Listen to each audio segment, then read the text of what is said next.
We're going to take your questions on today's Philadelphia Eagles now. We opened up the floor for all of our loyal subscribers to hit us with whatever they want to talk about here on the show. And we are a channel of the people. We are a channel for Philadelphia, and that's why we're taking your questions on today's show. This is Eagles Now by Chat Sports. I'm Chase Sr. At the end of the day, this is why you subscribe to be a part of the movement here at Chat Sports. Losing hope, getting us started with the $5 donation. I wanted to keep CJ Gardner-Johnson, but now I'm so glad that we did not pay him. So when the New Orleans Saints traded him to Philadelphia, basically for a bag of peanuts at the time, I was like, why would Mickey Loomis in New Orleans ever trade a player of this caliber who has swagger, who's a really versatile guy who can play slot nickel corner, he can play safety as well. He had been productive every year that he had been in the NFL since getting selected out of Florida, and I thought it was a genius move by Howie Roseman. And he goes on to have a great first season and only season in Philadelphia. He missed all that time after lacerating his kidney. Even though he missed a lot of games, several of them, I think it was around 5, he still finished the year tied for the most interceptions in the NFL. And the Eagles as an organization, as long as I've been alive, have always had quality safeties. Brian Dawkins growing up, Quentin Michael was a really good player, Malcolm Jenkins, CJ Gardner-Johnson, and the Eagles used him as a chess piece where he could kind of line up everywhere in the slot, nickel, safety. Sometimes he would kind of play a cornerback role as well. I loved what he did last year. And the guy ended up being a fan favorite with the way that he carried himself, with the swagger that he had. He's running around with the dread that's dyed green for the Eagles like Jalen Mills used to do. He's rocking a Dream Chasers chain, and he's flaunting himself in the locker room, and I'm like, this guy fits in so well with the Philadelphia Eagles, with the fan base, with the culture, all that stuff. I asked him in the interview that we did on Eagles Now during the Super Bowl, do you want to come back to Philadelphia? He said, who wouldn't want to come back? Great place. I'd love to stay here. Great organization. And then on the Twitch stream, he's given basically a $5 super chat, and somebody asked him the least favorite thing about Philadelphia. He said, I hate them effers. My least favorite thing was the fans. They're so obnoxious. And throughout this offseason, he's really soured on Philadelphia, and Philadelphia soured on him in turn. And here's my issue. You know, you can carry yourself the way that you do. You run around with the Dream Chasers chain, and then you bash the fan base. And that's a little bit fake to me, because the Eagles offered him more money and more years than he got from the Detroit Lions. He's the one who didn't take the deal, and now he's the one who's salty. I take an issue with that, but the Eagles probably good with moving on. There was also a report that they kind of grew tired of the antics, and maybe now we're seeing what they saw the entire time. I'm always a proponent of, if he's a quality player, if an athlete is a really good player and they can impact winning, then you live with that stuff. Eagles, they gave him the deal. He didn't take it. And they said, look, if you don't take this deal, we're going to sign James Bradbury and Darius Slay. That's what they ended up doing. Next up, let's go to Flipping the Bird 85 with the $5 super chat here. Keely Ringo and Reed Battleship. I love that nickname for Reed Blankenship. Starting safeties week 1, your thoughts? So I think it's highly doubtful that Keely Ringo will start week 1 after making a position change. I think that Reed Blankenship is going to start.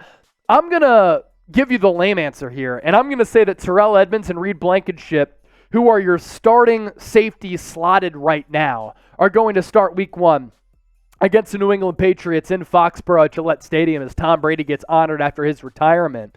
And Edmunds is a former first-round pick who plays a lot of box safety, and he struggled a little bit with Pittsburgh, and Mike Tomlin obviously has had some really good defenses out there. It's a little bit of a red flag. Can he be a solid player given the Eagles' pass rush this year, taking pressure off the secondary? Maybe. Now, if he doesn't play well, then the pressure is on, because Sidney Brown, who the Eagles took in the 3rd round out of Illinois, played a lot of box safety last year and thrived in that role. So the heat is on Edmunds already. Ringo, I'm going to say, doesn't start if he makes the team as a safety, but I like the versatility that he's already willing to display going into year 1. The Eagles supposedly and reportedly really, really do like him. So let's ask you this. What will the starting safety tandem be for the Eagles week 1 against the Patriots? Let us know down in the comment section right now. Lion Fighter, do you honestly believe in our running back room? I heard DeAndre Swift gets bad migraines and he can't play regularly. So he's been banged up throughout his career a lot, and that's a little bit of a concern. I do believe in the Eagles running backs because I think when Swift is on the field, he's a really good player. He actually led all running backs in yards per touch last year. He's a better receiver than Miles Sanders, just as much of the home run threat. But you're right. I'm not sure if it's the migraines. I haven't personally heard that. I know that he's been banged up. I know that in the Hard Knocks segment last year in which the Lions were featured, Deuce Staley, former Eagles great and a former Eagles coach, talked about Swift needing to work through some of the nicks and bruises that come with playing the running back position, and that's a big reason why, he hasn't been on the field all that much consistently. He's played a lot of games, but he hasn't been that bell cow back. If he's right, if he's healthy, special player. Kenneth Gainwell, LFX. You saw what he was able to do in the playoffs. He was one of the more productive backs in the playoffs. Very, very good player who has pass catching ability as well. Boston Scott, what he brings to the table is also extremely productive and very, very valuable. I also like this. The Eagles have the 15th ranked running back room in the NFL, but the positional spending for the Eagles is just genius work by Howie Roseman because he's not investing a lot of money into that position, just over $7 million for the 3 running backs that I talked about and Trey Sermon, and I think it's an expendable position. Other teams feel that way as well, given how the Josh Jacobs, Tony Pollard, and Saquon Barkley situations have played out in the NFL. Flipping the Bird 85 with another $5 super chat. Start, bench, cut. B-Doc, Jalen Hurts, Brandon Graham. That's a question for Trizzy and Chase. So, this is tough. I am going to start Brian Dawkins. He's my favorite Eagle of all time, and he's already a Hall of Famer. Hurts and BG are not. BG might be an Eagles Hall of Famer. I am going to... Oh my gosh, this is impossible. Bench Brandon Graham and then cut Jalen Hurts just because he's had one great year, but that's the only reason. That's really, really difficult to do. Flipping the Bird 85, you're putting the pressure on me, but that's my start bench cut. I absolutely love the question. Training camp is coming up soon. Make sure you subscribe to the show. We take your questions. We give you analytics. We give you analysis. We do deep dives into what the Eagles are doing, and we're closing in on 47,000 subscribers. Help us get there. Go Birds. Hit that sub button right now. Millie315, is this the last year for Kelsey, Fletch, and BG? You don't know. I mean, look, we've been talking about this for the last few years, really since the Super Bowl, and that was in 2017. Really since then, they've kind of been on this year-by-year approach. Kelsey for sure. Fletcher Cox might want to play a couple of more years. Brandon Graham wants to end his career with Philadelphia. He signed a deal to come back. So too did Fletch on that discount. I think they want one more Super Bowl. And can you imagine the legacy that these 3 players have in addition to Lane Johnson? They've all been with this organization for more than a decade. They won the franchise's first Super Bowl. They get a second. They're already going down right now as we speak as all-time Eagles. They win another Super Bowl, they're never going to have to pay for anything ever in the city of Philadelphia ever again, and that still might be the case, even though they only had that one Super Bowl. The point here being, you get Super Bowl number 2, Lombardi Trophy number 2. That is legendary stuff right there. Abigail tuned in from Mexico. She actually just found the show, so everybody type Abigail down in the chat to welcome her to the program. She's also a first-time super chatter as well. Do you think the play calling is going to be better or worse from last year? I think this is a sneaky, underrated concern for the Eagles going into 2023. Brian Johnson has never called plays at the NFL level. He's called plays at the college level. He does know Jalen Hurts very, very well. Jalen Hurts' dad was actually Brian Johnson's coach when Brian Johnson was in high school. Brian Johnson tried to recruit Jalen Hurts on numerous occasions. So they have that familiarity in which that synergy could lead to them having synergy with just offensive football in general. But he's never called plays at the NFL level, so I'm a little bit concerned by that. And then Sean Desai has 1 year of experience being a defensive coordinator.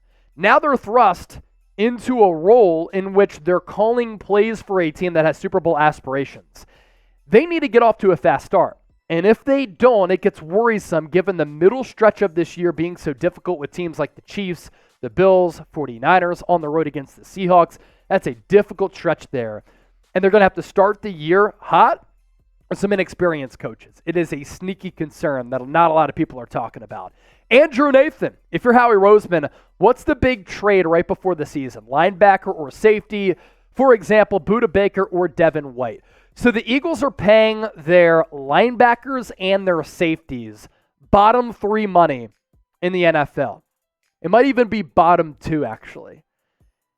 Budda Baker wouldn't surprise me. I don't think they go after Devin White. I think if it's a linebacker, it's a more affordable option who's going into the final year of his rookie contract in Patrick Queen, who's on an expiring deal, whereas Devin White is a lot more expensive. So Budda Baker or Patrick Queen, those are the 2 trades that maybe Howie Roseman might make.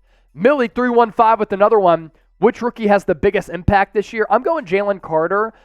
I think because of his overall talent, his versatility to play any position along that defensive line, just the fact that he's a really, really good player. I think Nolan Smith and Sidney Brown and Keely Ringo, those are other rookies who could have an impact.